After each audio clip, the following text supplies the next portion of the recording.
Neat పరీక్షా పత్రం లీకేజీపై సిట్టింగ్ జడ్జితో విచారణ జరపాలి. 24 లక్షల మంది విద్యార్థుల జీవితాలతో కేంద్ర ప్రభుత్వం చెలగాట.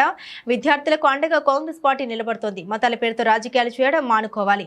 మెదక్ నియోజకవర్గ MLA doctor Mynampally Rohit NEET పరీక్షా పత్రం లీకేజీపై సిట్టింగ్ జడ్జితో విచారణ జరపాలని మెదక్ నియోజకవర్గ MLA doctor Mynampally Rohit demand చేశారు. శుక్రవారం మెదక్ పట్టణంలోని అంబేద్కర్ సర్కిల్ వద్ద ఏఐసీసీ పిలుపు మేరకు నిరసన ధర్నా కార్యక్రమం చేపట్టారు.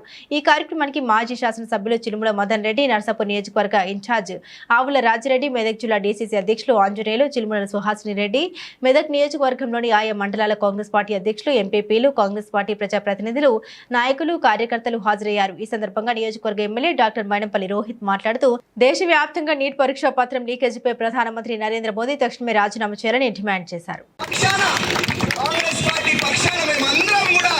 పోరాడతామని చెప్పి తెలియజేసుకుంటా ఉన్నాం. అదేవిధంగా మరి తక్షణమే సిట్టింగ్ జడ్జి తోటి విచారణ ఏర్పాటు చేసి నీట్ ఎగ్జామ్ ని రద్దు చేసి మా పేరింటి విద్యార్థులకు న్యాయం చేయాలని చెప్పి మరి కేంద్ర ప్రభుత్వానికి విజ్ఞప్తి చేస్తా ఉన్నాం.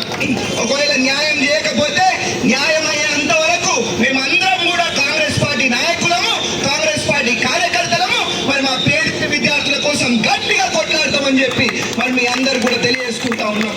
కాబట్టి ఎక్కువ మాటలు చెప్పొద్దు, ఏదన్నా మాటలలో కాదు చేతలలో చేసి మా పేరింటి విద్యార్థులకు న్యాయం చేకూరే విధంగా మరి మనందరం కూడా మరి పనిచేద్దాం, కొట్లాడదాం అని చెప్పి మరి తెలియజేసుకుంటూ జై కాంగ్రెస్.